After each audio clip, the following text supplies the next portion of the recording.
You have a set of these tapes. You need a new tape. Some of you will be wondering how to get these out, and you're digging with your fingernails, and the ladies are getting upset because they're breaking their fingernails. You just have to press on the side, and they pop out. And then it tells you underneath how to get them out.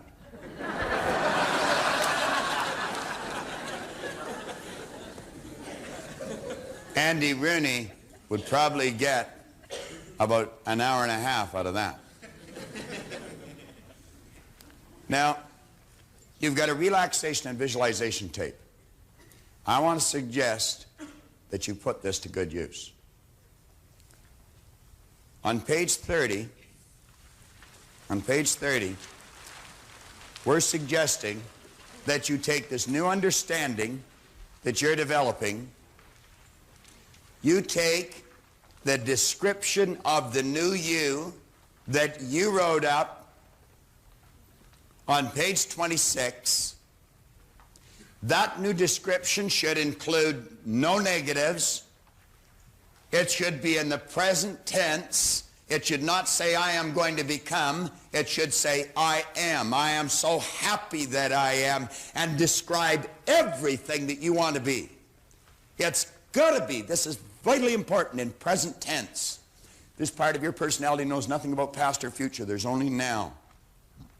You ask yourself, where am I? What time is it? You'll always get the same answer to those two questions. I'm here, it's now. So this is written in present tense. It includes no negatives. Everything is positive. You write it out. When you write it out, you have built brain cells. I'm going to ask the gentleman sitting there that I had up here yesterday, Nino. Nino, do you want to stand up for just a second? Nino, you looked at an object yesterday. And when you looked at that object, you had no cells of recognition for it in your brain. Now, Nino, I am just going to mention the object. It was a metal toothpick. Yesterday, you didn't even know what it is. Today, when I say, you can see it in here. Is that correct? Definitely. Thanks, Nino. Now, do you know what Nino is saying? I built brain cells yesterday. Well, do you know, as you write out this description of you, you're literally building brain cells. You're building new brain cells. Those new brain cells hold an image of the new you. Now, this is how the change is made. You use this and you let yourself totally relax. Don't try and relax. Let yourself relax. Trying is forcing, and you must let on the mind. You let yourself get emotionally involved in this image. And you know that every time you do, in a very relaxed state, wham, you just trigger those brain cells. You just think of the new you, and that picture comes up. And you know every time you do that, you're giving more and more energy to those brain cells. They become stronger and stronger. And in a relatively short period of time, those ideas will be fixed in your mind, and that's the way you'll live. When Cary Grant passed away, I read a page, an obituary on Cary Grant. There was an entire page of one-liners. The last one was by Cary Grant himself. He said, I acted like Cary Grant for so long I became him. I acted like Cary Grant for so long I became him. You can say, I've acted like this person on page 26 for so long I became that person.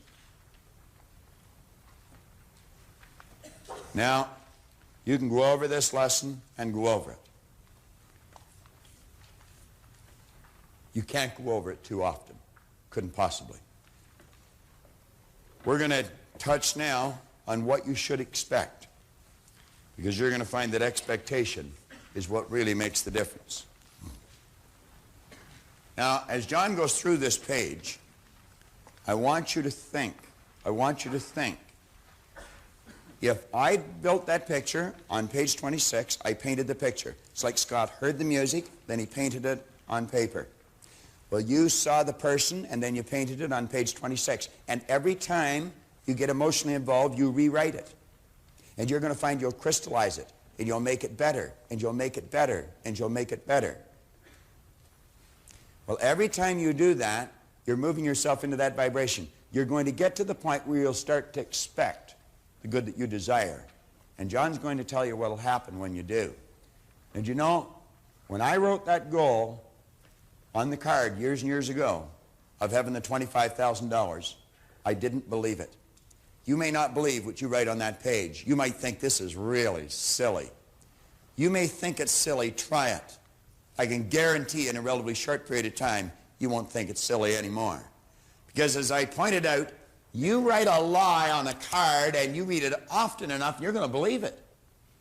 And you're going to find your belief, as William James said, will literally create the fact. The more often you listen to that section of your Born Rich program, the clearer it's going to be in your mind. I previously mentioned there were 2 pages in this book that would make a world of difference for you.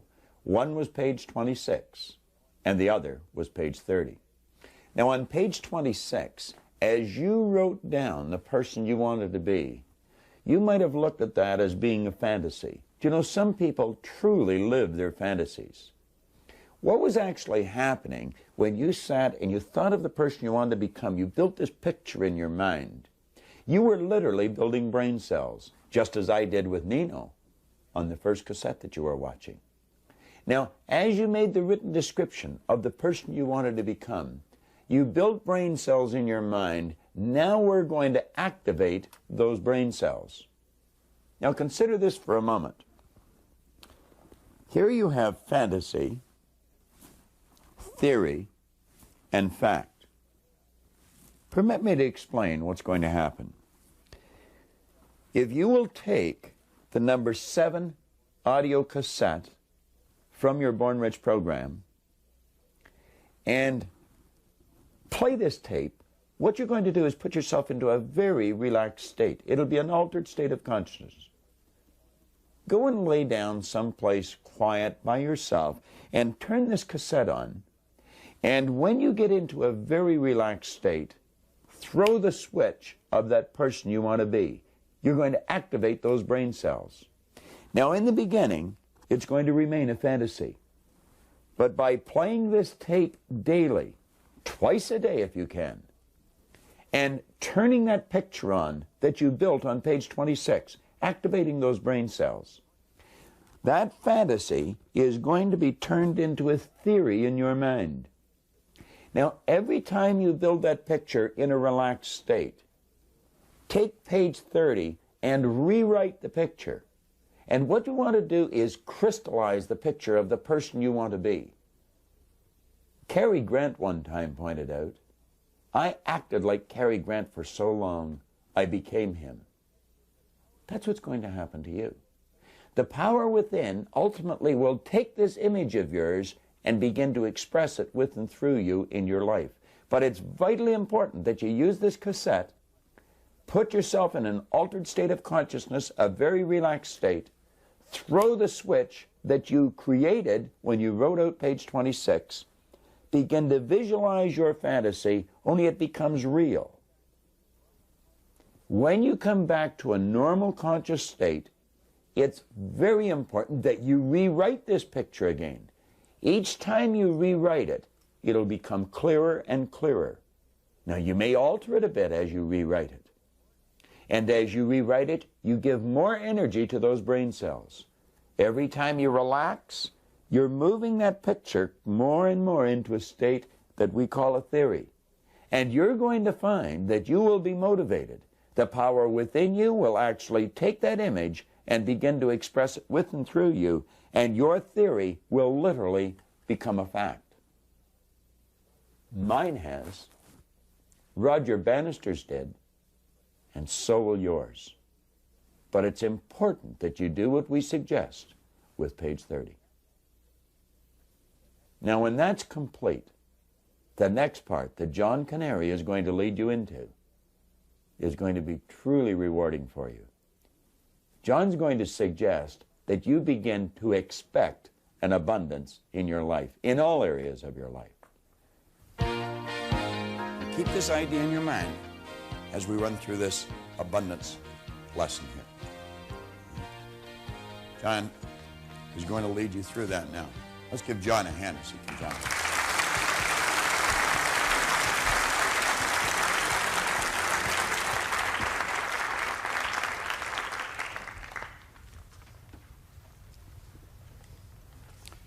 About 6 years ago, I was down in a place called South Jersey, around Cherry Hill, Trenton, Atlantic City. And there was 2 speakers on a program just before me. And I've never been able to understand why I'm always the last one on a program, no matter where we're speaking. As a matter of fact, same thing happens to Robert. But something interesting happened on this program. There were 2 people on it who were stone blind. The first speaker was Tom Sullivan, that you see in the odd TV show, Good Morning America, programs of that nature. And both of them gave the same title to their talk that day. And the title went like this: If only you people could see what we hear. Now that day I learned something about that we don't see with our eyes, but we do see with our mind. In other words, and I'm going to work with both boards here in a little while, but I learned that day that the individual who has a desire can achieve that desire when they understand the relationship of being able to see it with their mind. Now, when Charlie Bosley got up that day, I could not believe what I heard when he was introduced as one of the top 10% of all life insurance agents on this earth, but yet the man was stone blind. Now, Charlie Bosley said he has always had a desire to achieve something. But he said he never ever left the house because he was feeling sorry for himself as a result of something that happened to him in Vietnam. Then he said one day he was down in Atlanta watching a great golf tournament with the great Ben Hogan. And Ben Hogan would get up and tee off, and they tell Charlie, Ben's getting up to tee off, and he'd yell, come on, Ben, you can do it, you can do it. They'd come over and say, Mr. Bosley, you can't talk like that. At a golf tournament, you have to pretend you're at a funeral. But he said, I went through it for 18 holes because Ben Hogan is my hero. And he said, no one's going to throw a blind man off the golf course. Now, he said, when it was all over, Ben Hogan came up to him and he said, Mr. Bosley, I want to thank you for being such an inspiration to me today. And Bosley said, no, it's I who should be thanking you, Mr. Hogan. He said, you see, when I heard your story, I was a man living in pity. He said, I heard about your car accident and how before the head-on collision you fell in front of your wife to protect her.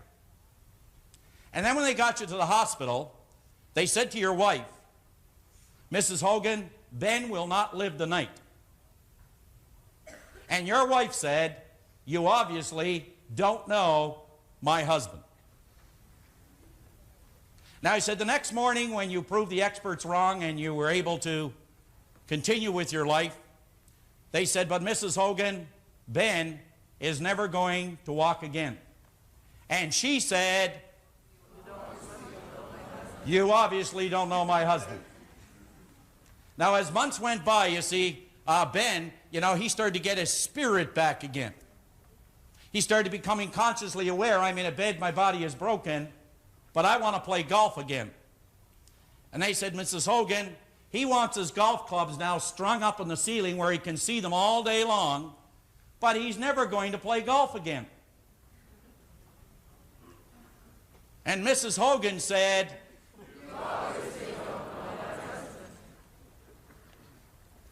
now he said, Mr. Hogan, you have won more golf tournaments and championships since your accident than before. And he said, that's the reason that I started to experience a different relationship with all the things that I have ever desired. And Hogan said, "Is there anything I can do for you, Mr. Bosley?" He said, "As a matter of fact, there is." He said, "You know, I'm pretty good golfer. Do you know that he can beat many people on a golf course any day of the week, even though he's blind?" He said, "What can I do for you, Mr. Bosley?" He said, "I want to play one round of golf with the great Ben Hogan." "Anytime you want." He said, "There's one condition, Mr. Hogan. I want to play for $1,000 a hole." Now, I want you to keep in mind here, before I finish this story, Bob mentioned how some people put what is called a crown on circumstance. In other words, there are some people that actually get down and they deify this word circumstance. That's what's in control of their life. But yet here was a man whose sensory factor called sight, it was absent, he was blind. And Ben said, "There is no way that I'm going to play you for $1,000 a hole. What will people think of me?" He said, "Now just a minute, Mr. Hogan, you asked me for a request, I gave it to you, now you're backing out." Well, he got the best of Ben, and Ben said, "I'll tell you what, I've got some people here, they're witness to the fact that I warned you, I'll play you, but I am going to play my best." Charlie said, "That's fine. I wouldn't expect you to do anything else, Ben." Ben said, "Okay, when do you want to play?" And Charlie said, 10 o'clock tonight.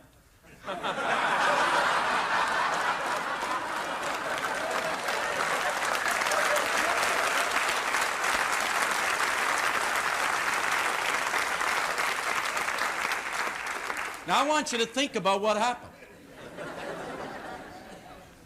You see, I want you for just a moment to think about all the things that you actually desire. Think about all the things that you desire.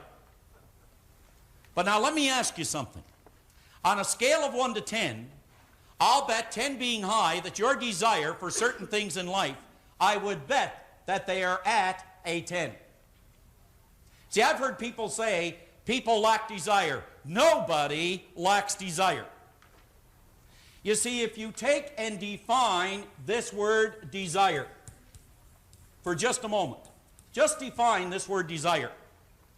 It is the effort of an unexpressed possibility within us that is seeking expression through us.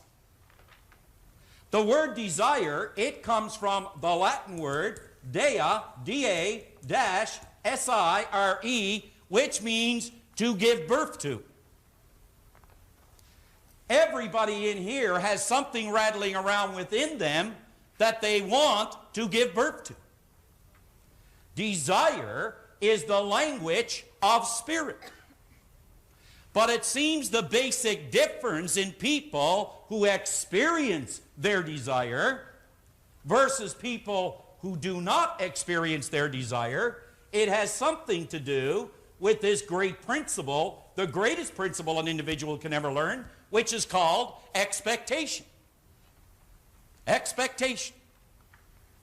Now, if you had to take and write down something that surrounds this central purpose, just for a moment, if I said to everyone in this room, now Bob asked you to write out on a page what you want to become.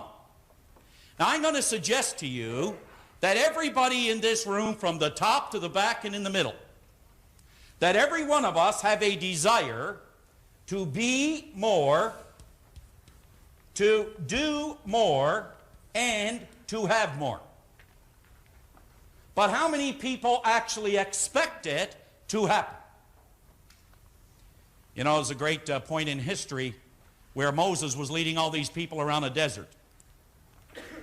And you know, a lot of people said he was lost. Moses was not lost. He was a man of wisdom. And what he was doing is leading these people around and around in circles until he was able to change the attitude or the consciousness before he went in to this new land.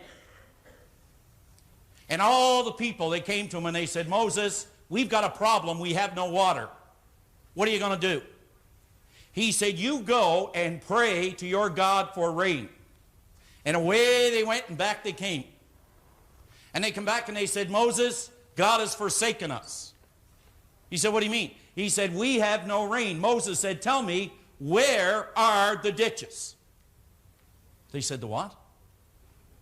He said, the ditches. If you believed it was going to rain, you would have dug the ditches. You see, you can go around and desire all the things you want to be, all the things you want to do, and all the things you want to have, but until you're able to see yourself on the screen of your mind, you will never, ever experience the desire. Until you're able to see it and then proceed by acting on it, you will never experience the desire. Now, I want to move over to the other board and cover a little idea that is very dear to my heart just before I touch on the book. Now, think about this. Everybody in here at one time started out even in search of a better condition. Improved quality, you could say, in our life. But for some reason or other, somewhere in the neighborhood of 20% of the people actually experience the objective, the goal, the purpose that they started out with. What happens to 80% of the people who start off with this great desire, this great love to achieve something, to become more, to have more, and to do more, to express more and more of themselves? In that marvelous book I just talked about a moment ago, Genevieve B. Rand said this. She said that the purpose of spirit, the very purpose of spirit, is expression. That it is seeking to become more and more over and above what it has already become. What a great thing to understand. It is seeking to become, but it cannot unless we permit it and provide this channel of expression. Unless we give it the channel, there is no expression. So how many people expect what it is they desire? Bob's going to get into this a little more later, but Raymond Hollowell said in his book, we should never desire something we don't expect, and we should never expect something we don't desire. This is the year now, the season, right now, where you see that commercial come on television. And you see a guy standing under a lamppost there, and he's sniffing, and it's raining, and it's cold, and it's dark, and he's getting a cold. And home he goes, and the scene switches, and there he is resting easily in bed because his wife just gave him NyQuil. Now, if you were to go down to any drugstore today and check the shelves for the cold remedies, there won't be too many. But as soon as the commercial hits the market, go down and they'll have an entire aisle dedicated just to the colds, or you could say that is consistent with the commercial. Because the season now has set up this mental ruling state which is called expectation. This is the season we expect to catch a cold. I've had people in the programs, I go up to them and I say something like this. Do you get a couple of colds a year? Yeah. How many have you had this year? One. Have you got one more to come? Yeah, I usually get it about November. Now that is the mental ruling state. Your expectation is a magnet, and it will attract everything of a like nature. Let me give you an example. Brian, would you stand up with Leslie for a moment? Just go ahead and stand up, Brian. But when you met Leslie, did you just say, that's the girl I would like to spend some time with? That's... Brian, just tell me. No question about it. Leslie, when you looked at Brian, did you say, now there's a guy I want to spend my time with? Yeah. Now, I want you to understand something here. The two of them met long before they laid eyes on one another. Now, I know that's going to pop the navel of most people in here. But what you're looking at is the law of expectation. Now, whether Brian was aware of it or not, he was attracting Leslie into his life. Leslie was attracting Brian into his life. Bob said resonance, or love, is the resonance of thought. What you're looking at is love. And what you're looking at is one idea vibrating in two bodies. vibrating in two bodies. Brian made me promise I'd get him on the program. Okay, Brian, you can sit down. Okay? Now think about it. Where did you get off in search of or in pursuit of what is called your goal?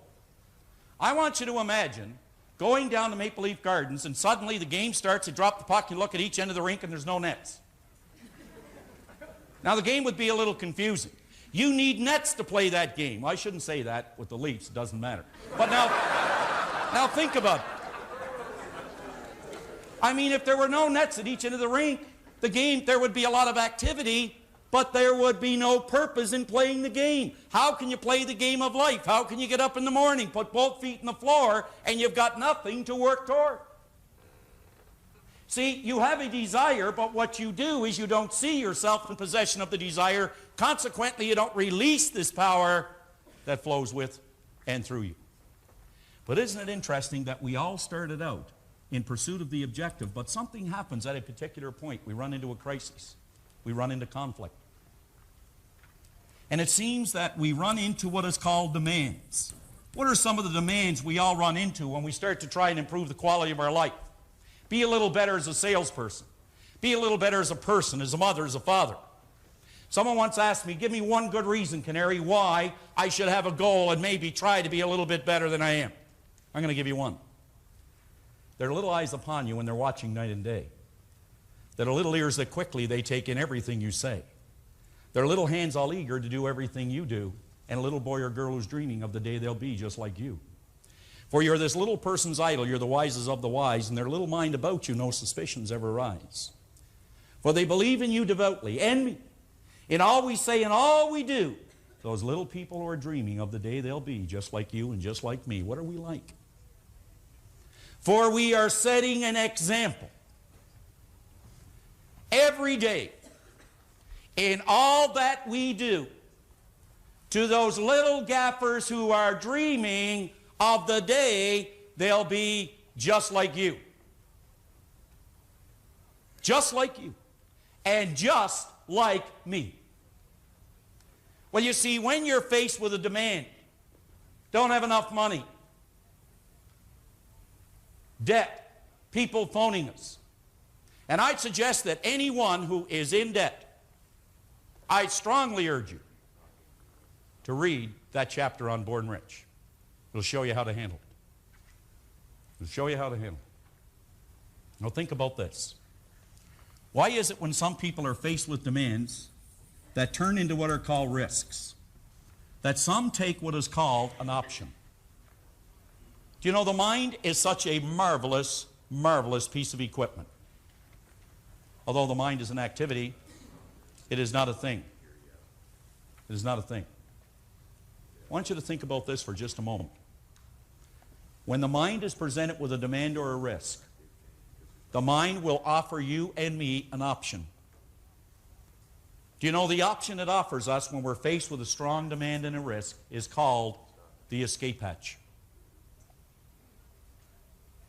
We then start expecting the result that we don't want. We are a force of energy, and we attract everything of a like nature. Bob mentioned that this mental state of vibration, which generates this emotional state of vibration, which moves this body into action, those three states of vibration are nothing more but your thoughts, your feelings, and your actions. Think of this word, attitude. Attitude is nothing more but our thoughts, our feelings, and our actions. That's your state of vibration. That's the energy that you send out into life. And the only thing that flows in your life is based on what flows out of your life. Your thoughts, feelings, and actions release this energy and will attract everything that corresponds to that ruling state. Expectation can be either a blessing or a curse, but either way, it is certainly one of the most powerful unseen forces in your life. What do you expect? I'll tell you how to know what you expect. Take a look at the results in your life. Your results will tell you exactly what you've been expecting. What you've been expecting. Now, worry is the opposite of expectation using the same energy, but worry sets up a magnetic force that attracts things of a like nature or events and people to cause that worried state to actually manifest in one's life. Just quickly, this is a letter from a young boy named David Hulley in Hamilton, Ontario. And the letter he writes is about coming to a program that we were doing out in Hamilton. And he gives me all kinds of pleasantries here, dear John, this, that, and the other thing, and all the great things that happened to him. He said, when I was at your seminar, I wanted to stand up and say, I was a goal setter. I am a goal setter. But he said, I couldn't do that. He said, I allowed the demands and the risks to control what I was going to do. I allowed the demands and risks to keep me in my seat. But he said, then, he said, you spent some time with me. We sat down, we talked about it. And he said, you gave me a little better understanding of what I want versus what I expect. There's the result. I want you to take a real close look at this report card, because what's on it, if you go all the way down the page, you will see straight A's. Straight A's. Can you see it, John? He became a goal setter first. Second, he expected the goal to appear in his life. Now, I want to introduce you to Mark Dwyer. Mark, I was standing out in the hallway, and Mark came all the way down the back stairs, and Mark come up and he said, I said, can I help you with something? He said, I just wanted to come down and meet you. You see. So I want to bring up, I had a little talk with him, and I want you to give a warm welcome to Mark Dwyer. Come on up here, Mark. Come over here, Mark. Mark, stand right there. Now you see, Mark has the same goal that David Hulley has. Isn't it interesting he happened to appear and talk about something I was going to share with you? Now, Mark, which mark is your lowest mark? In what subject? A D. A D? In which subject, Mark? I think it's in science. Mark, do you like science as much as you like English? No. You see, Mark is never going to do as well in science as he's doing in English. Do you know why? He's not really excited about it. How could he possibly expect to do well in it? Now, Mark, I want you to just stand sideways with me here, and I want you to take a look at the board, like just kind of face me. Just turn around and face me. Go ahead like I'm standing. Okay, do that. Now, Mark.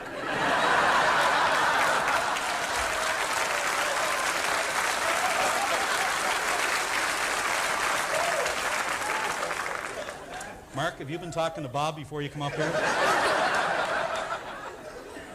I'm going to get Brian down here to do a little... Okay, Mark.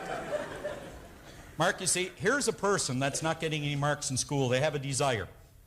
And they start out, Mark, with all the marks that they want in school. They want to be good kids. You understand what I'm saying? Yeah. They want to do well in school. But you know, there's demands and there are risks. You know what the demands and risks are, Mark? The demands and the risks are coming from their peers. Do you know, Mark, there are people in school that are going to stop you from doing well if you let them. Yes. Isn't that right, Mark? Yes. Mark, are you going to let them? No.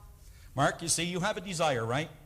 Now, Mark, you can see yourself not accomplishing that desire because there's a lot of demands and a lot of things that tell you you can't do it. There's a lot of people who are going to say you can't be a member of our club if you want to get good marks. And then what you do is you take the escape hatch. Mark, I want you to remember one thing for me, will you? That no one can make you feel inferior without your consent. Will you remember that? Yes. No one. Now, Mark, I want you to back up just a little bit, take a couple steps back, okay? Okay, and stand like I stand, okay? Now, Mark, you do have a desire. Mark has an average of B's in school now. Is that correct, Mark? Yep. Mark, what mark do you want, Mark? A. Mark wants A's in school. Mark, can you see yourself with a report card with A's on it? Yes. Now, Mark, when you go home, I want you to sit down with your mom. Your mom is here, isn't that right? Yes. And I want you and your mom to get a blank report card at school. When is the next report card, Mark? When do you get the next one? I don't know. Do you get it in the next couple of months, December, something like that? Yeah. I want you to get a blank report card when you go home. And you take it home, you and Mom, and you sit down, and what you do is you fill in the marks that you want this year. And then you put it up beside your bed. and you actually see those marks, not only in your mind, but before you go to bed every night, you see the marks that you want already on the report card long before you get the report card. Can you do that, Mark? Yes. You can do that? Yep. Mark, is there anything you want to say to everybody here? Hello. Hello?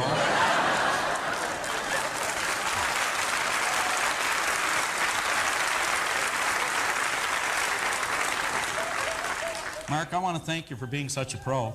Okay? Mark, how about a little hug before you go? Okay. Thanks, Mark.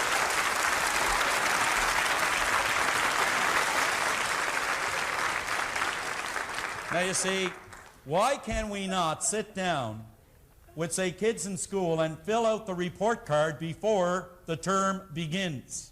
We do it in business. We do it in everything else. Why not set up an environment or an atmosphere of expectation? All right. Now, I'm going to ask you that before you leave here today, like at lunch, you take this book with you.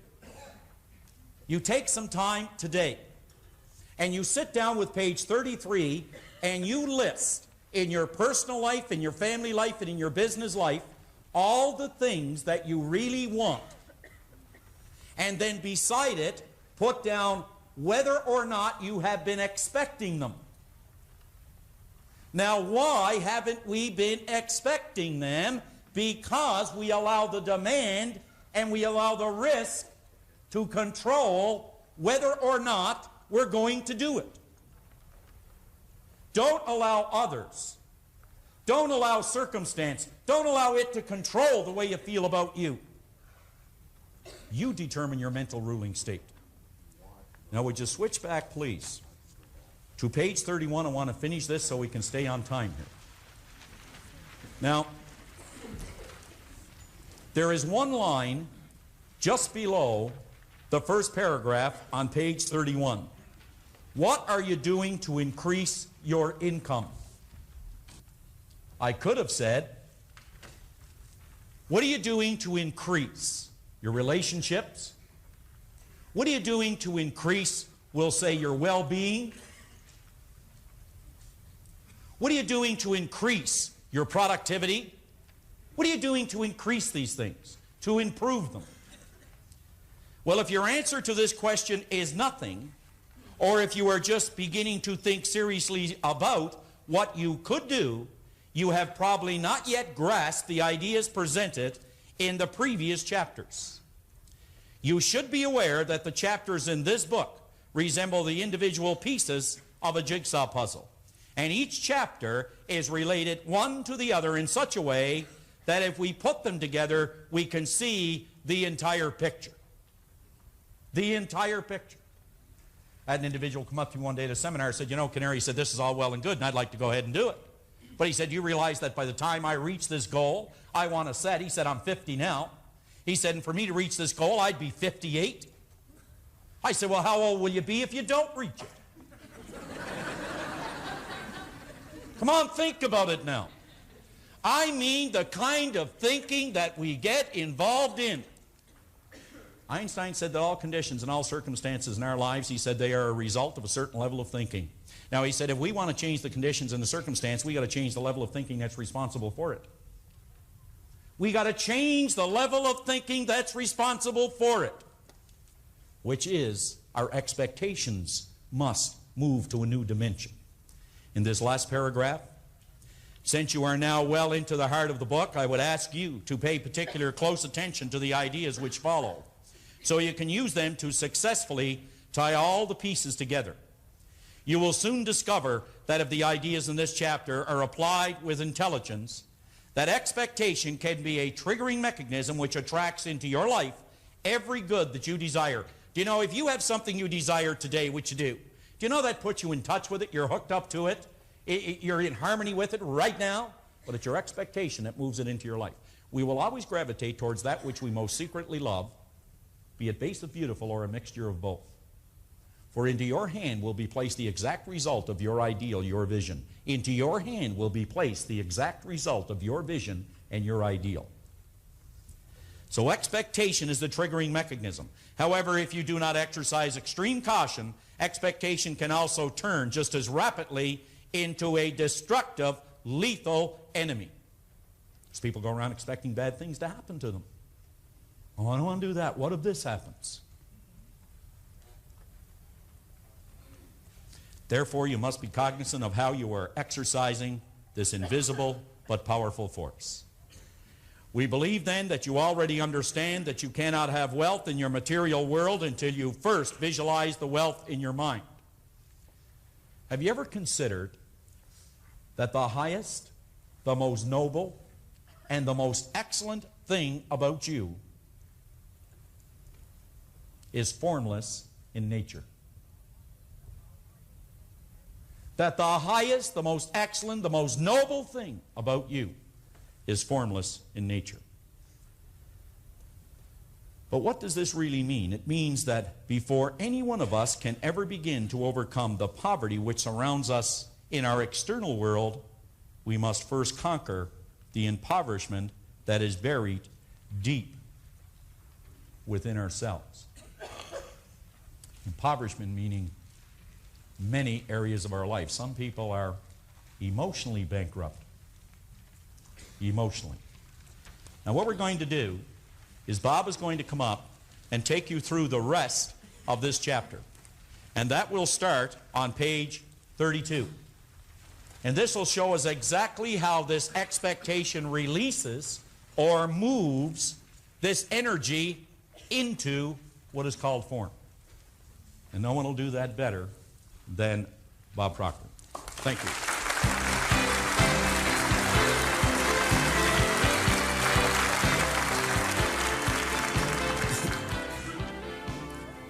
Flip over to page 32. Now, rather than read that page, I want to suggest that you just listen and mentally go along with me. I'm going to attempt to paint a picture in your mind. I want you to image an elderly couple that are living in the backwoods. They've been there all their life. They know nothing except what's in their own immediate environment. Now, this elderly couple have never had an experience of using electricity. All they've ever illuminated their home with is a wax candle or a kerosene lamp. They've had travelers that drop by periodically that have talked about this idea of electricity, but they have never used it. In the latter years of their life, they're transported into a small town. And to their amazement, this house is lighted with little 8-candled bulbs. Now, keep in mind, all they've ever used is the wax candle or the kerosene lamps. Now, to their amazement, they have this electricity. It would truly be magic to them. Now, I want you to imagine if you've just, I don't know, maybe purchased a microwave oven that has a sensory touch. Just the energy coming from your finger will activate the switch, and it would cook a hot dog faster than you could pour a glass of milk. We stand and we look at those things even when we're using them when we're alone. And we laugh, we think, wow, you know. Meaning, it's not able to talk to us, it's not able to laugh with us, but we're amused by this concept. Well, this couple, I would imagine, would go over and they'd touch the switch. Remember, light to them was fire up to that point. And they're amazed that it doesn't burn them. And they just flip the switch, the light's gone, it's dark again. I would imagine they'd look at this, and go, wow, isn't that something?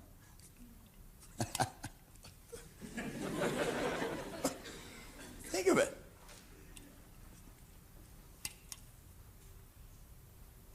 Gee. Try and experience this in your mind. They have never, ever seen anything like this before. They'd do it together, and then when they were alone, they'd wander over and they'd flip that switch again. See, their expectation would be that of fire, and every time they get near light, they expect it to be burned, but now they're finding that this doesn't burn them. It's much better to read by. If they had a book, they could sit and they'd read it so much easier with this new light than they would have with the old. Well, you know, electricity is very, very much like this power that we use in many respects. If you're going to work with electricity, you must work from a higher to a lower potential. Any engineer, any electrician will be quick to tell you that if you attempt to work from a lower to a higher potential, you'll get no use out of the electricity. Certainly no positive use. They'll also tell you that electricity can cook a person's dinner or it can cook the person. And the truth is, we have used it for both on occasion. You can use the electricity to freeze food, or you can use electricity to fry the food. It can be used one way or another. One day, after this elderly couple had become used to this new concept, and they can turn the light on without any fear of being burned, and they're used to these little 8-candle powered bulbs, a traveler knocks on their door. The traveler is holding a light bulb. And he's saying, those little bulbs are no good anymore.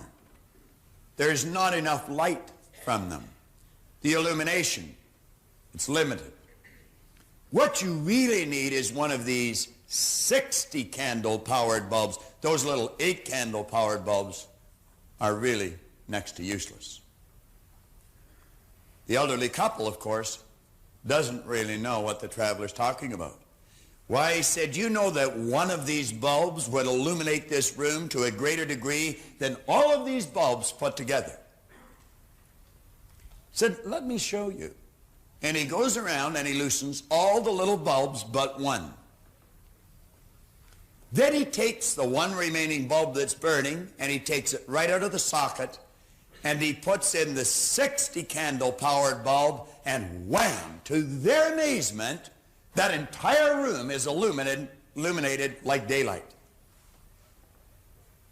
They have difficulty believing that so much light could come from one bulb.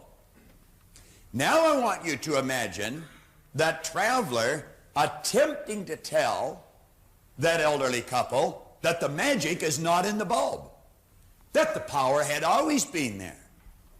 They'd say, oh, no way, the magic's in the bulb. You go back to the electrician or the engineer, and they'll tell you that the only limits placed on this power that we call electricity that is illuminating this stage, the only limits placed on it are the limits that's placed on the form through which it flows, namely the transformer or the bulb. Likewise, the only limit that's placed on this power are the limits that's placed on the form through which it flows. And if you want to illuminate your life to a greater degree, all that is necessary is for you to build a bigger idea, understand the laws of this power, impregnate this part of your personality with that bigger idea, and you will see your results change just as fast as the light in that room changed. Now, I'm going to give you an excellent example. At the break, I had a gentleman come over and talk to me. He's sitting right over here on my left. And he showed me something. I read you a letter yesterday, or in an earlier lesson, where Joanne White from Kansas City told me about her son going to the seminar in 1976 and the change that took place. That letter was dated February 1986. There's this gentleman sitting on the side here. Do you want to stand up for a minute, please? He came to the seminar in February 1986. What were you earning prior to that, Al? Approximately 18,000. $18,000. I'm going to relate that to the little 8-candle powered bulb. Al, approximately what are you earning today per year? Approximately 500. $500,000. He didn't even mess around with the 60-candle power bulb. He shot right up to 100. Now, I referred to my son's manager yesterday. This man has the same manager. And I was mentioning that your environment is vitally important. See, not only is Brian fortunate enough to have the same manager, he's fortunate enough to have an associate like Al.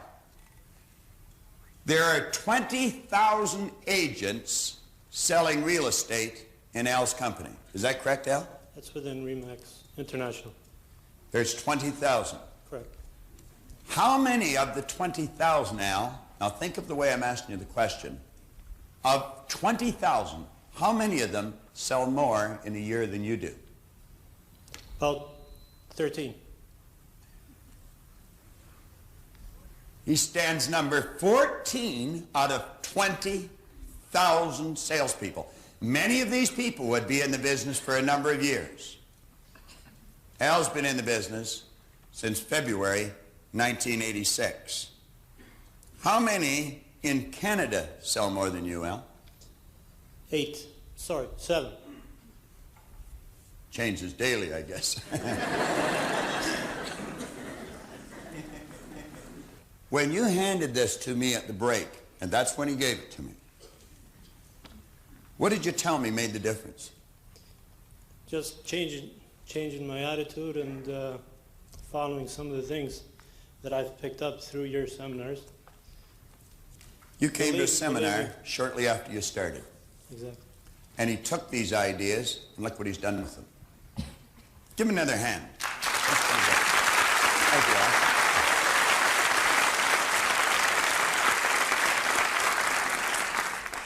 You know, I mentioned early in the book that reading and memorizing this information does absolutely no good. I've been in this business a long, long time. I've been in it just about as long as Brian's been living. And I have watched many people come in and go out of this business. Many of them could talk very intelligently about this, but only a few ever really learned how to use it. You've got to stick with this. And you have to take these lessons serious. They sound a little silly at times, but it's like the little young guy from Burlington that I mentioned, Tim Krochuk. He said, although this stuff may sound hokey, it works. You see, Al went from an $18,000 idea to a $500,000 idea. This power doesn't recognize difference. It just takes whatever you give to it and turns it into form. I was just reading from Belief in the Torchbearer series. You just saw young Mark. He obviously believed what John suggested to him. We received a call here just recently in our office. Mark's last report card, he received 82. 82 in his last report card. Al Spazzeri obviously believed he had a $500,000 idea locked up within him. You see, Mark was always capable of getting the 82, and Al was always capable of earning the $500,000 a year. You're capable of doing what you want. You believe, and you can do it. Is there a better position in your life? Is there a better report card in your life? Believe. You'll get it. Pass the torch, one to another. Carry the flame as far as you can. to pride.